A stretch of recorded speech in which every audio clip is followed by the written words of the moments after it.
I think there is a valedictory air, but it doesn't mean that Schubert knew that he would die. He probably had the feeling that he would eventually die because he was a sick man. But the sickness that killed him, the typhoid fever, came after he finished this sonata. And I do not think there is any reason to take them as a final message. Why this need to write trilogies, both with Schubert, Beethoven and Mozart? I don't know whether it was a need, but it sometimes happens with great composers that they write several works at once. And I was always interested to find out what happens if this is the case, whether the works are particularly clearly set apart, or whether they are sharing, whether they form a family. Now, they are very clearly set apart in their character. Each movement is defined and is different from each other movement, but the material overlaps. There is a give and take. And not a give and take of a very systematic sort. If we think of certain Beethoven sonatas where all the material is there at the very beginning of the piece, like the Appassionata, where everything can be derived from there, this is not the case in Schubert's last sonatas. It is a more arbitrary way of taking advantage of the beginning of the C minor sonata later on, probably without knowing. This is not necessarily a matter of knowing that one does things. It is a matter of the blooming of a composer's imagination. And it is very interesting to see how it blooms and how the composer proceeds critically at the same time. So I give you an example first from Mozart's symphony. Two themes from two different symphonies.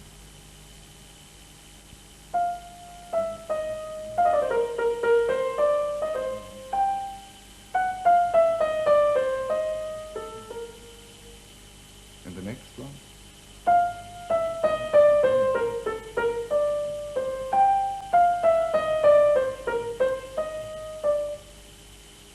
And now a third one from the third symphony, where these themes actually derive from. It's the beginning of the E-flat symphony.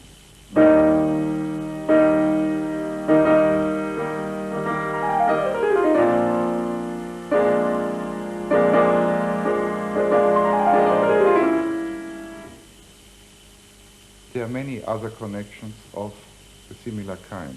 And for the Schubert sonatas? The motivic relations are spilling over like in the Mozart symphonies and in Beethoven's last sonatas. And it is a matter of variance rather than of literal quotation. There are certain areas where things happen. For instance, the area of the diminished fifths.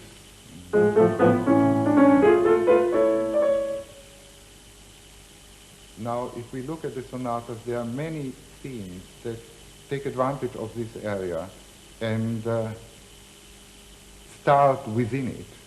If I give you a chain of examples to show you what I mean, I would like to play them in the same key, or rather in the same range, A major, F sharp minor range, to facilitate listening.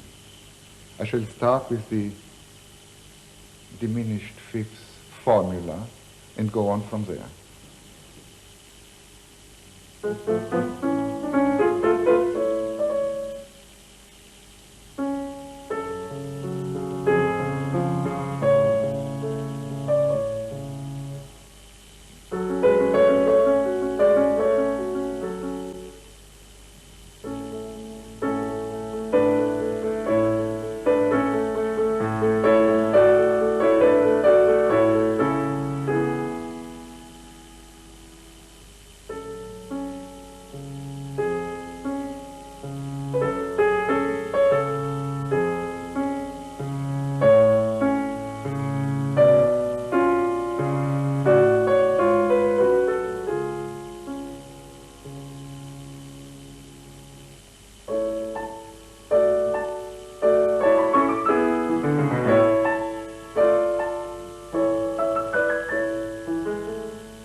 Us back to the beginning.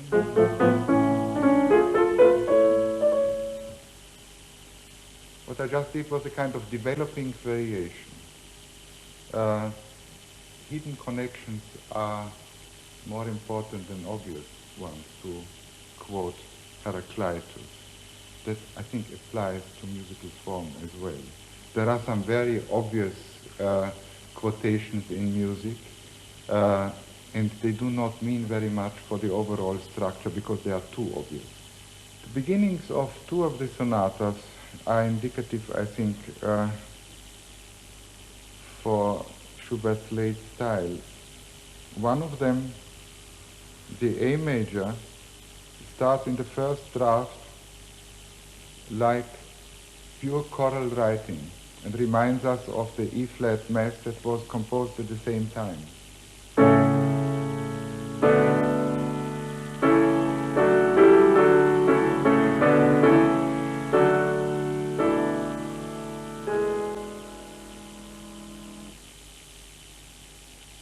The other one, the B-flat Sonata, opens in a mysterious way a kind of third dimension. There is a very solemn, tender statement, and the statement then is provided with a trill in the bass, a very soft trill, very far away. There have been different interpretations of this trill. It was called a disturbing element. It was called a movance, something that moves on different to the quietness of the theme. I prefer to see it as the opening of a new dimension.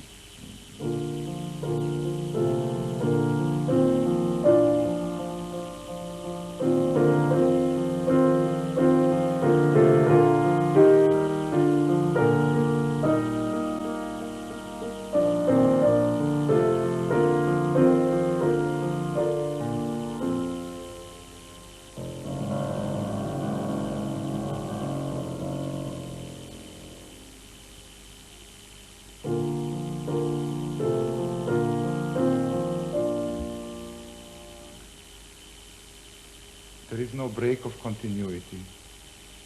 The music continues. But what happens in this rest is that there is a rapport established between music and silence.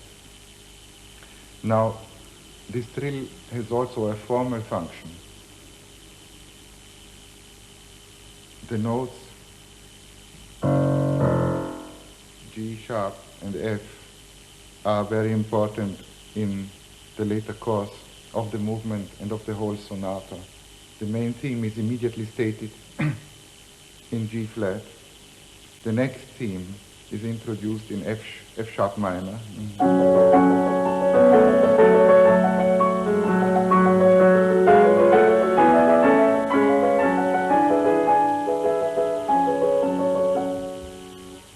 The development starts in C sharp. The slow movement is in C sharp. So there is a combination of psychological and formal elements, as there should be in all good music. One of the characteristics of Schubert's music is his need of space. It has been criticized for a long time. People thought his music was too long. And I think he needs the space. And there is very good evidence in the drafts for the last sonatas in which way he draws on space in order to express himself more clearly and in order to get the proportions right. I give you an example of the lyrical theme of the first movement of the A major sonata in the first draft and afterwards in the clean copy.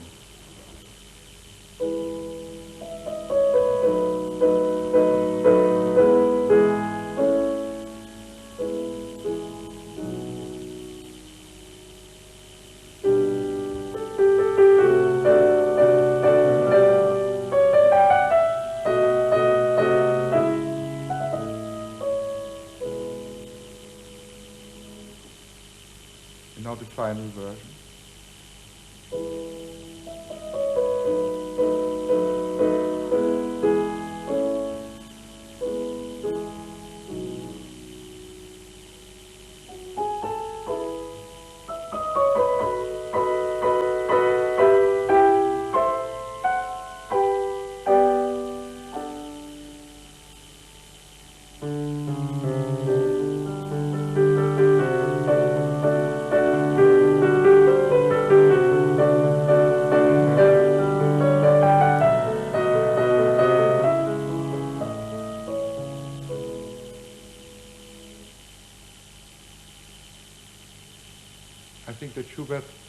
sounds obsessionally long only where it should express an obsessional state of mind. But did this have something to do with the period too? Because when you compare the Schubert sonatas, the last Schubert sonatas, to the preceding masters such as Haydn or Mozart or Beethoven that you were just mentioning, it is really extremely different, isn't it, in form? The concept of form has changed.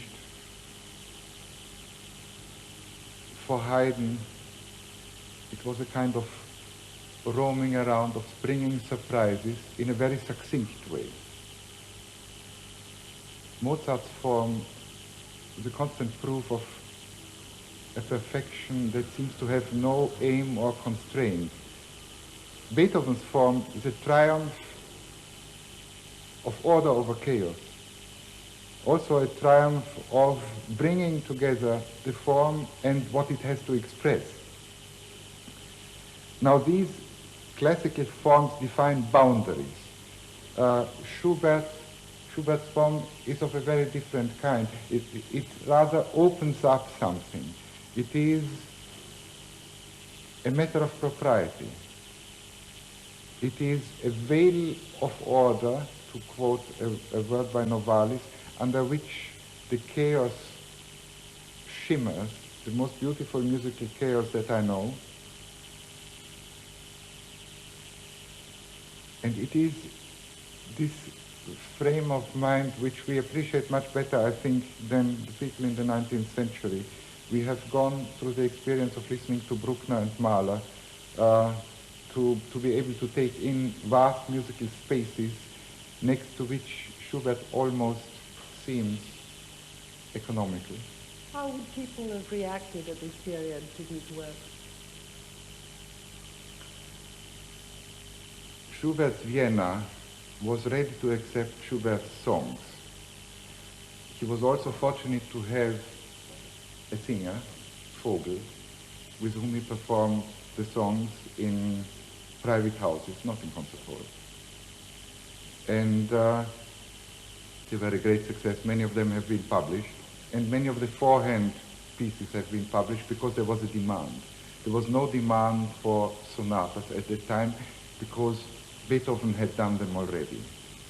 This was not really a romantic form. And Schubert, after all, was a very young composer when he died at the age of 31, and people thought he needed more time to get himself together. They thought his sonatas were sprawling, they were too long, they were too adventurous, if they knew them at all. There were a few comments on the pre-printed sonatas in newspapers, but I don't think anybody played them, apart from Schubert. I'm not sure that he heard any other pianist play these sonatas, even in a private house, so that he could react to what he wrote down. There was no tradition. He himself was not a virtuoso. He was not a teacher who would give other people an idea how these pieces should be played. His instrumental music generally was rather unknown for a very long time, even to his friends and admirers. Only during the 19th century, some of the important works came to light, like the C major symphony. That was first performed in Leipzig by Mendelssohn, but with cuts. Schumann had been a great admirer of Schubert. He had written him up in his musical periodical glowingly. There were certain works that he liked very much, but unfortunately the last sonatas disappointed him. And it is this judgment by Schumann, I think, that has been responsible, in part, for the neglect of these works until deeply into our century. And it was Arthur Schnabel, particularly, who brought them to light, and who recorded some of them, who defended them, who told the people that Schubert is not just a lyrical composer who composed pieces which were too long, but that they are intensely dramatic, who knew that they were very different to Beethoven and could play them that way. Schubert has very often been compared to Beethoven in a rather depreciatory manner. The concept that Schubert modeled his sonatas on Beethoven's and failed prevailed well into our century, and I think it is a mistake to see him from that angle. People thought Beethoven had composed sonatas once and for all, and looked in the sonatas of others for Beethoven's virtues.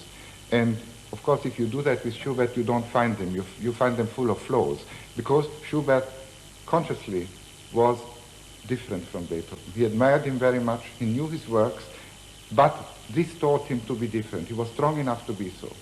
And somebody who realized this, one of the few people at the beginning of the century, was Arnold Schönberg, who said so in the draft of a little article, that next to a crushing figure like Beethoven, Schubert was able to maintain his individuality to the last detail. And his self-confidence was so enormous that he could stand this crushing neighborhood. In his C minor sonatas, he relates to Beethoven more overtly than before, and yet it's a very different piece to Beethoven's style. It has often been said that the beginning may have been triggered off by the theme of Beethoven's C minor variations.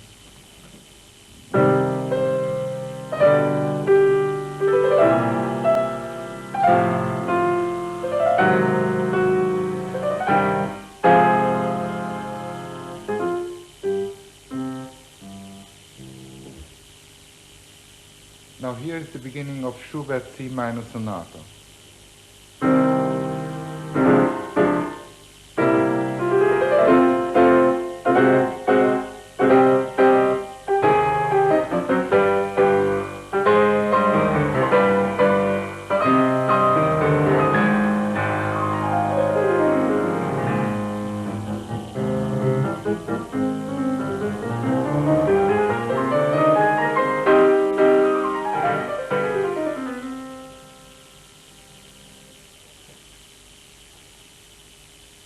The connection is an air of defiance. The difference is that Beethoven's defiance is well organized. It is a collected energy, an energy that follows musically a certain pattern, which I call foreshortening. The music is more and more densely organized until the end, and it gives the listener a sense of security. What Schubert does is he seems to start in the manner of foreshortenings, but the foreshortenings do not work. They go astray. They become nervously disordered. There is a sense of menace. I would say that Schubert's pathos in this sonata is steeped in fear. And the beginning of this work gives the clue to its basic character. It is really a work where the romantic wanderer becomes chaste and doesn't see a way out. It's a very desperate piece. It is behind its classicist facade, I think the most neurotic sonata Schubert wrote. And the last movement goes into an almost pathological direction in its desperate repeats of formulas, which are not empty formulas as the 19th century thought, but which graphically depict a state of mind that is very much that of a wanderer at a precipice. This is one of the main images that I have for Schubert. After all, wandering was the romantic condition. One wanders, one never arrives, at least not in this life. Happiness is where you are not. This is a line from Schubert's song, The Wanderer. And in Schubert's late music, there is a state of despair which no composer before has ever risked. There is a middle section in the slow movement of the A major sonata which almost loses the sense of organization. It is like a mind that completely loses itself. It is a state of near chaos that I think has only been surpassed in some of Schoenberg's music of the so-called atonal period. Now I give you the beginning of this section, and again in two versions. And for once, I am very unhappy that Schubert changed his mind, because I think the version of the first draft is stronger than that of the clean copy. But it is so daring that Schubert probably at that stage did not want to keep it. A few years later he would have stayed with it. I play you first the version that we are used to.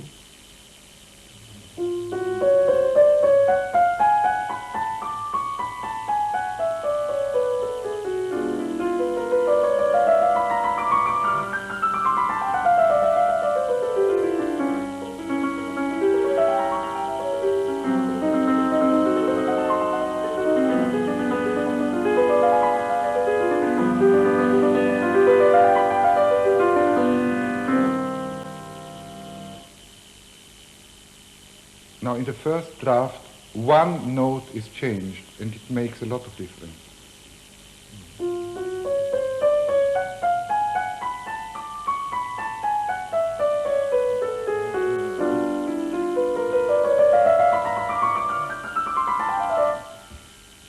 With this G major chord, the hallucinatory quality of this middle section is presented at one blow, unmitigated.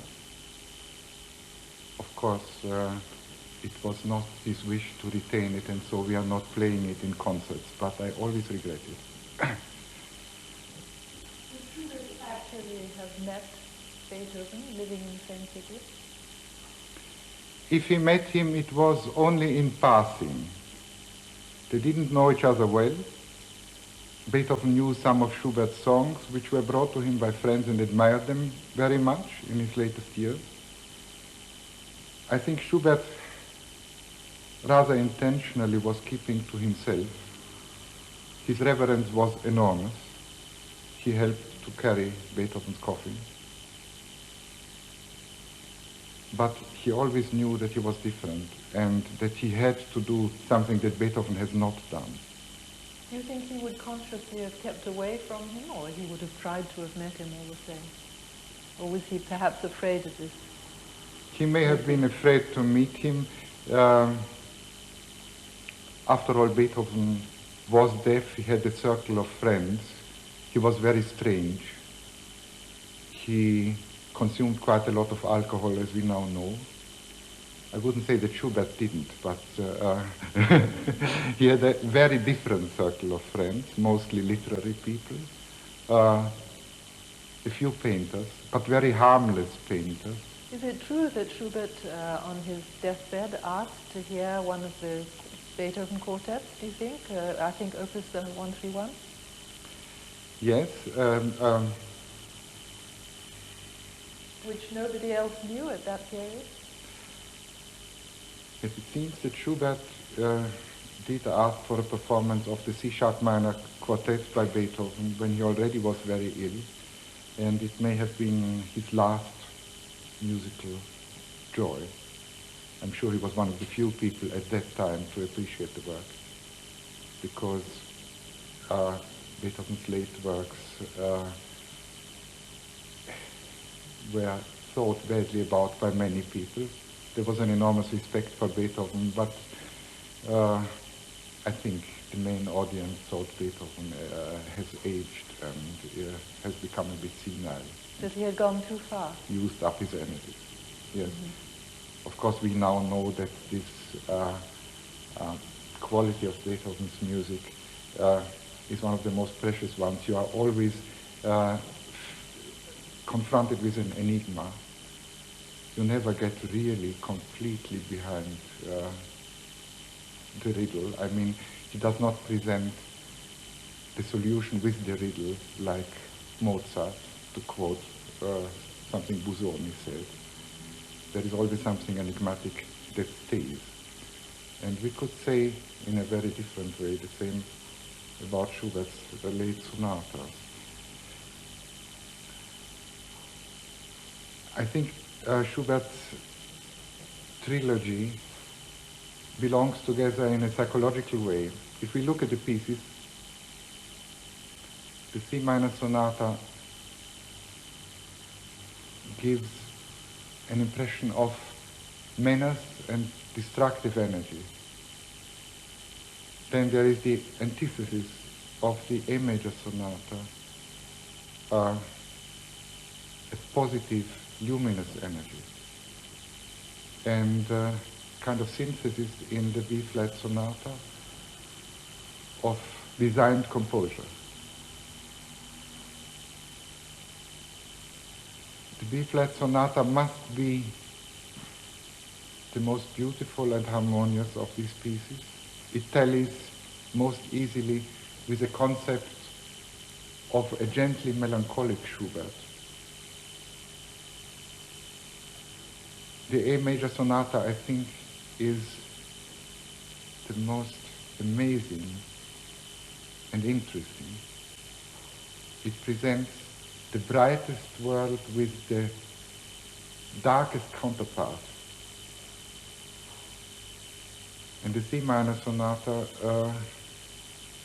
is disturbing, unsettling, and strangely remote in the slow movement, which has a quality of holy sobriety, if I want to use a word by Hölderlin, heilig nüchtern, which sets it apart from similar movements by Beethoven.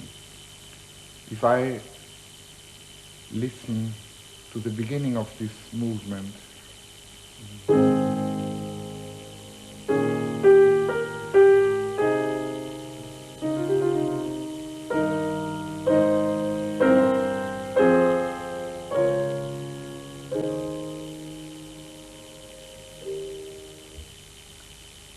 if I compare this beginning with some beginnings in Beethoven's piano music in the same key,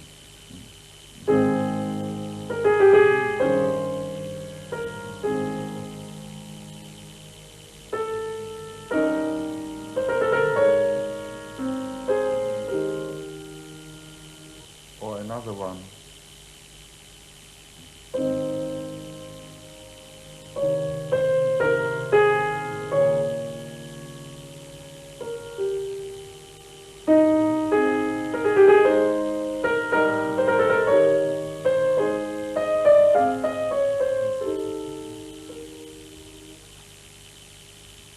if I compare the Schubert opening with these openings of Beethoven, I feel that Beethoven presents declarations of love. There is a rapture in this music. There is a warmth and directness, whereas Schubert remains mysteriously remote. Now this is that strange quality in some of the late works, because otherwise I would dare say that Schubert is the most immediately moving of all composers. And he moves you not only with the chill of his dances of death, but also with something like the warmth and shelter of death, the enticement of death, its lure of surrender, its siren songs.